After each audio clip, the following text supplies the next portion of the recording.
Well, right now, a heated budget battle in Hartford continues, and it could have a big impact on families in the area. Now, there are growing calls to increase funding for the city's school district, and this morning we're hearing from parents and students. Your reporter Owen Kingsley is live after last night's powerful pleas and the developments from this Hartford budget battle. Good morning.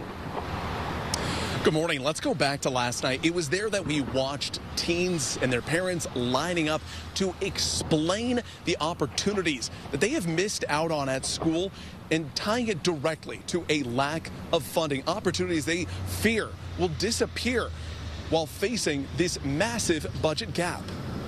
$70 million. That's what the superintendent says the Hartford Public School District needs over the next 2 years. The city's mayor says they can't use rainy day funds to make up the deficit, and city and district leaders are hoping the state can provide more funding. The district has already cut $70 million and 400 positions over the past 3 years.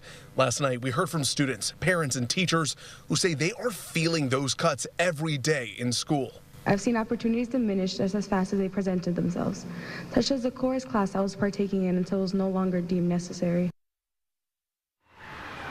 Lawmakers right now, they are weighing proposals to increase school funding, but nothing right now has been finalized, and the legislative session ends in just 2 weeks. Now, tonight, the latest chapter in this budget battle is the Board of Education here in Hartford. They're going to be proposing their budget to City Council. That meeting tonight at City Hall right behind me. Your reporter live in Hartford. I'm Owen Kingsley, Channel 3 Eyewitness News.